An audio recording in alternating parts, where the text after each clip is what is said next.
আমি শুরু থেকে শুরু করব। দেখুন, নির্বাচন কমিশনের মতো সাংবিধানিক সংস্থার পরিকাঠামো, নিজস্ব অফিসার থাকবে কি না সে নিয়ে সংবিধান প্রণেতারা কিন্তু দিনের পর দিন আলোচনা করেছেন। শেষ পর্যন্ত পিছিয়ে গেছেন কোথায়? দুটো জায়গায়। এক হচ্ছে বিপুল খরচের প্রশ্নে, এবং দুই, যেটা আমার কাছে মারাত্মক এই 2026-এ বসে, সেটা হচ্ছে তারা ভাবতে পারেননি যে নিরপেক্ষতা, সততা, সেইটার ওপর তারা ভরসা করেছিলেন, সেইটার আপোষ হবে, সেইটা কম্প্রোমাইজড হবে।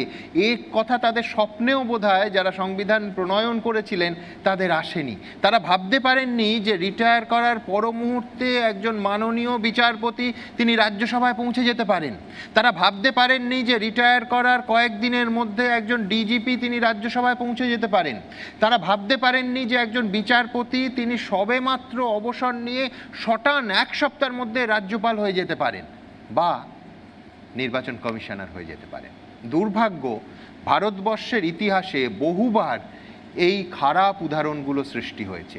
দেখুন, কুণালদা পেশায় চিকিৎসক বলেই বোধহয় আমার মনে হচ্ছিল যে রাজ্যে, ভাবুন, বছরের একটা বড় সময় ব্লাড ব্যাঙ্কগুলো প্রায় রক্তশূন্য থাকে, সেই রাজ্যে প্রত্যেকটা নির্বাচনে কি অকারণ মানুষের রক্ত ঝরে। 2013 সালের পঞ্চায়েত ভোটে আপনারা জানেন একদিনে 15 জনের মৃত্যুর পর থেকে মুর্শিদাবাদের ওই ডোমকলের নাম হয়ে গেছিল বোমকল। 2004 সালে আইএএস অফিসার আফজাল আমানুল্লাহ পশ্চিমবঙ্গের নির্বাচনী পর্যবেক্ষক হিসেবে নির্বাচন কমিশনকে তার যে 70 পাতার রিপোর্টটা দিয়েছিলেন তাতে লিখেছিলেন, election in Bengal is neither free নর ফেয়ার। সেটা ছিল বাম আমল। কাট্টু সোজা চলে আসুন 2019-এর তৃণমূল আমলে। জাতীয় নির্বাচন কমিশনের বিশেষ পর্যবেক্ষক অজয় নায়েক তিনি লিখছেন, বিহারে 10 বছর আগে যে পরিস্থিতি ছিল এখন পশ্চিমবঙ্গে সেই অবস্থা। 2023 সালে সুপ্রিম কোর্টকে বলতে হচ্ছে holding polls cannot be license for violence. ভাবুন, 2009 সালে লোকসভা ভোটে গোটা দেশের 18% অশান্তির ঘটনা আমাদের এই রাজ্যে ঘটেছিল। 2014 সালের লোকসভা ভোটে গোটা দেশের যত রাজনৈতিক কর্মীর মৃত্যু হয় তার মধ্যে 44% আমাদের এই বাংলায় প্রাণ হারিয়েছিলেন। আর 2019 সালে লোকসভা বলছি যখন, পরপর 3টে লোকসভা বলি, সেই লোকসভা ভোটে 2019-এ সারা দেশে যত রাজনৈতিক কর্মী হিংসায় আহত হন তার 64%, ভুল শোনেননি, 64% ছিল পশ্চিমবঙ্গের। এবার 2026-এ 2.5 লক্ষ জওয়ানের কেন্দ্রীয় বাহিনী দিয়ে 2 দফার ভোট। খানিকক্ষণ আগে দেবাশিসদা আশা প্রকাশ করেছেন, এই লজ্জার ছবিটা কি পাল্টাতে পারবে জানি না আমরা, দেখা যাক। এবার যাব আমার পরের বক্তার কাছে, কলকাতা বিশ্ববিদ্যালয়ের প্রাক্তন উপাচার্য শান্তা দত্ত দে। আমাদের তরুণ বক্তা শামসিল, ওর বক্তব্যের মধ্যে ভারী মজার একটা টেকনিক রয়েছে। সেটা হলো যে ও রসিকতার মোড়কে অত্যন্ত ভয়ঙ্কর কথাগুলো বলে গেছে, কিন্তু মনে হয় দর্শকরা সবাই বুঝেছেন যে এই রাজনীতির রঙ্গমঞ্চে রাজনৈতিক নেতা মন্ত্রীদের রসিকতার ছন্দেও অনেক কিছু বলে গেছে। আমার খুব ভালো লেগেছে, যেহেতু তরুণ। আর আমি একটু অন্যভাবে, মানে অনেক কথা ডক্টর সরকার বলেছেন, আমি একটু অন্যভাবে গল্পের ছলে বলতে পছন্দ করি, কারণ আমি তো শিক্ষাবিদ, আমি তো সোকল্ড রাজনীতিবিদ নই। আমি একটা মজার ছোট্ট গল্প বলবো। সেটা হচ্ছে যে মাস 6 আগে আমি আমার বাবার কাছে গিয়ে, তখন আমি কলকাতা বিশ্ববিদ্যালয়ের উপাচার্য, আমি বাবার কাছে গিয়ে বসলাম। বাবার বয়স 101, বর্তমানে 101-এ পা দিয়েছেন, সেন্সেবল এখনও। টিভিতে বারবার আমাকে দেখতে পায়, নানা লড়াইয়ের সঙ্গে জড়িয়ে পড়েছি। বললেন যে বসো। বসলাম বাবার কাছে।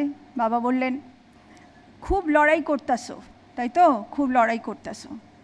আমি বললাম, হ্যাঁ তো বাবা, লড়াই তো করছি। করো করো, ভালো, তবে একখান কথা কই। বললাম, কি বলো? আঙুলটা, তর্জনীটা আমার নাকের ডগায় নেড়ে বলল, মুখ্যমন্ত্রী হইও না কখনো। আমি তো অবাক, আশ্চর্য।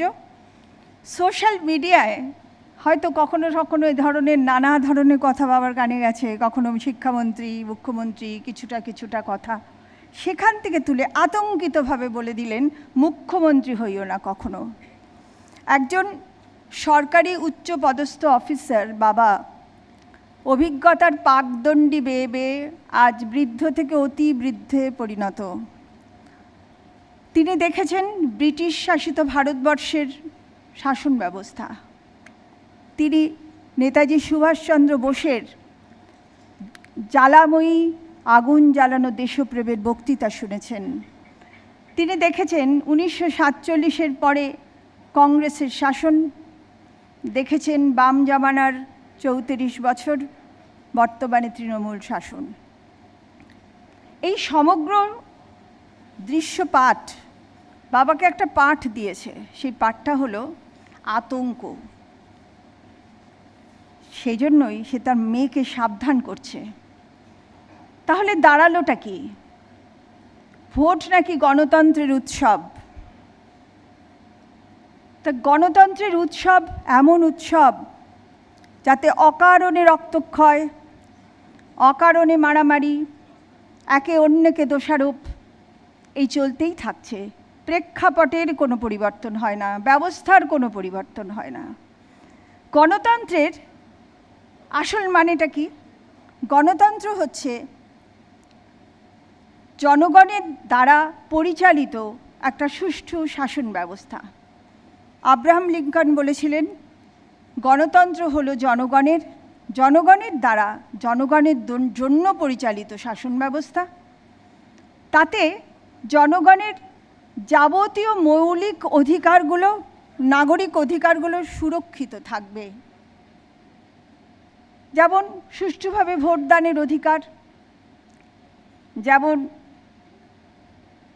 যাবতীয় মৌলিক অধিকার, শিক্ষার, স্বাস্থ্যের, বাসস্থানের, চাকরির যাবতীয় অধিকার, ধর্মীয় সাম্প্রদায়িকতার বিরুদ্ধে সুস্থ জীবনযাপনের অধিকার।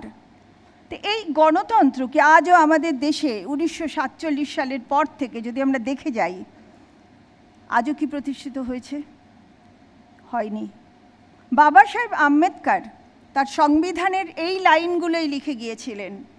প্রতিটি ছত্রে ছত্রে উনি লিখেছিলেন যে মানুষের নাগরিক অধিকার প্রতিষ্ঠার কথা, বাক স্বাধীনতার কথা, মত প্রকাশের কথা, মৌলিক অধিকারের কথা। কিন্তু আজকের দিনে যারা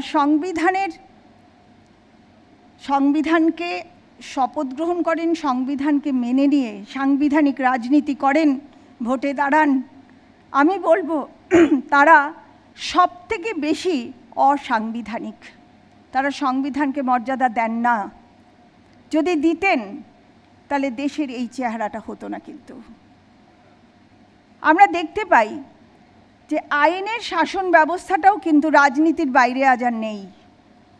আইনের শাসন কিন্তু সবার ক্ষেত্রে এক হওয়া উচিত ছিল, কিন্তু আমরা দেখতে পাই তা নয়। অজস্র উদাহরণ আছে, খুব চূড়ান্ত উদাহরণ আমরা দেখতে পাই অভয়ার হত্যাকাণ্ডের মধ্যে। আমরা দেখেছি আজকে সেখান থেকে দাঁড়িয়ে অভয়ার বাবা মা মনে করছেন যে বোধহয় ক্ষমতায় একটা জায়গায় যেতে পারলে যদি আমি মেয়ের বিচারটা পেতে পারি, তার মানে সাধারণ মানুষ কোনো বিচার পাবে না, পাবে যদি ক্ষমতায় যাওয়া যায়। তো এ কীরকম গণতন্ত্র? আর আজকে দিনের পর দিন, আজকে শুধু এই মুহূর্তের কথা আমি বলছি না, আমি ব্যাপকভাবে একটা বিস্তারিত সময়ের কথা, যেটা সুমন বারবার উচ্চারণ করছে, বিস্তারিত সময় ধরে শুধু প্রতিশ্রুতির বন্যা, মানুষকে এটা দেব ওটা দেব। আজকে প্রকৃতি এবং পরিবেশ রক্ষাটা একটা খুব ভালো ইস্যু হয়েছে, নির্বাচনী ইস্তাহারে সেটাও লেখা হয়ে যাচ্ছে যে আমরা এগুলো করব, কিন্তু কখনো কোনো দিন করা হয় না। আমি একটা সুকুমার রায়ের একটা কবিতা, আমি খুব সুকুমার রায়কে ভালোবাসি, ত্রিকালদর্শী কবিকে আমি দেখতে পাই, চারপাশে যেন সমস্ত চরিত্রগুলো ছড়ানো রয়েছে। আমি সুকুমার রায়ের খুঁড়োর কল কবিতাটা নিশ্চয়ই সবার পড়া। সেখানে উনি বলে একটা জায়গায় আছে, কল করেছেন আজব রকম চণ্ডীদাসের খুঁড়ো। তো সে কলটা কীরকম না, ঘাড়ের সাথে একটা যন্ত্র বেঁধে সেই যন্ত্রের সামনে একটা খাবার ঝুলিয়ে দেওয়া হয়েছে। সেখানে বলছেন, মন বলে তাই খাবো খাবো, মুখ চলে তাই খেতে, মুখের সঙ্গে খাবার ছোটে পাল্লা দিয়ে মেতে, এমনি করে লোভের টানে খাবার পাড়ে চেয়ে উৎসাহেতে হুঁশ রবে না, চলবো কেবল ধেয়ে। এই সাধারণ মানুষ, ওই সামনে খাবার ঝুলিয়ে দেওয়া হয়েছে, সেই খাবারের নেশায় যদি কোনো দিন পাই, যেমন অভয়ার বাবা মা ভাবছেন, যদি কোনো দিন পাই এই আশায় কিন্তু ওই খুঁড়োর কলের মধ্যে কবেকার লেখা কবিতা ত্রিকালদর্শী কবি এটা লিখে গেছেন। এই প্রতিশ্রুতির বন্যায় ভুলে থাকে মানুষ। আজকে আমি দেখেছি যে সাধারণ মানুষগুলো, যারা আমাদের নাগরিক, সাধারণ মানুষ, তারা যখন পার্টিটা করে, কেউ সিপিএম, কেউ তৃণমূল, কেউ বিজেপি, কেউ এসইউসিআই, যে পার্টিটাই করে, তরুণ ছেলেমেয়েগুলো তারা কিন্তু ওই পার্টিটাকে ভালোবেসে করে। কিন্তু ওপরের তলার নেতাদের ক্ষেত্রে কি দেখা যায়? এই ছিল রুমাল, হয়ে গেছে একটা বেড়াল। মানে এই ছিল তৃণমূল, হয়ে গেছে বিজেপি।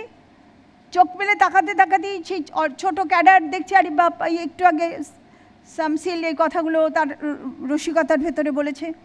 বিজেপি হয়ে গেল তৃণমূল, সিপিএম হয়ে যাচ্ছে তৃণমূল।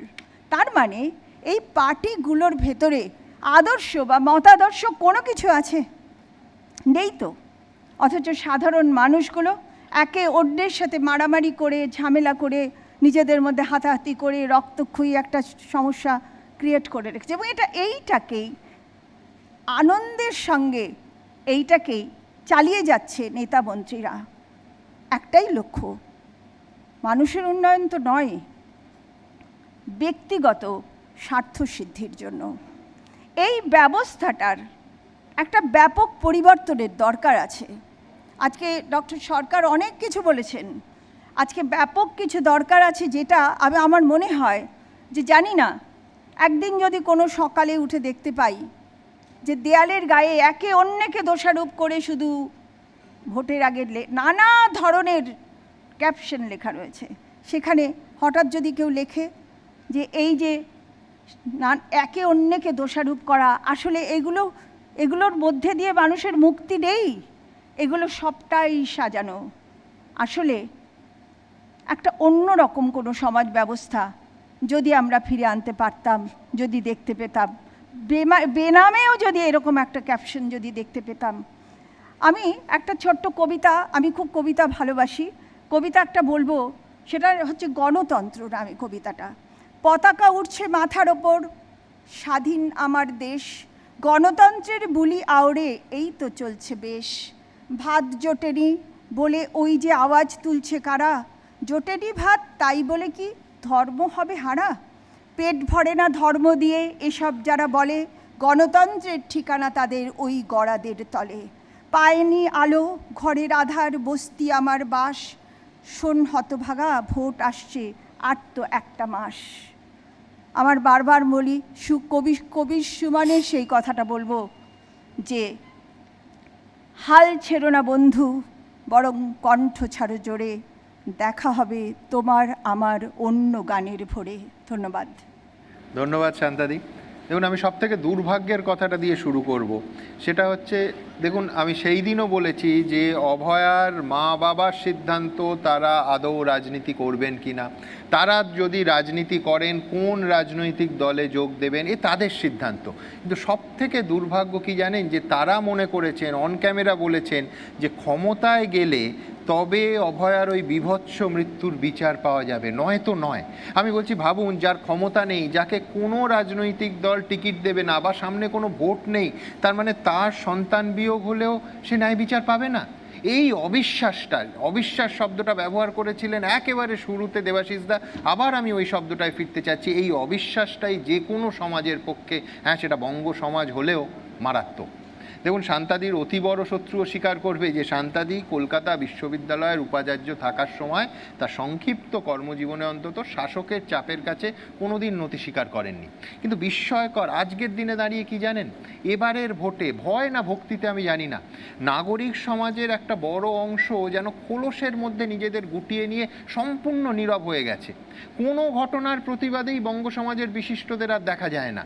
আমি বলছি, কোনো দলের পক্ষে বাদ দিন, কোনো ইস্যুর পক্ষেও তারা নাবেন না। আমি বলছি, হয়তো সত্যজিৎ রায়ের ওই নায়ক ছবির অরিন্দম মুখার্জির মতো তারাও মনে করছেন যে এসব ব্যাপারে আমাদের আর জড়ালে চলে না, রিস্কি, অনেক গোলমেলে। আমি জানি না তারা কি ভাবছেন, জানি না তারা কেন এত সেফ খেলছেন। এবিপি আনন্দ, এগিয়ে থাকে, এগিয়ে রাখে।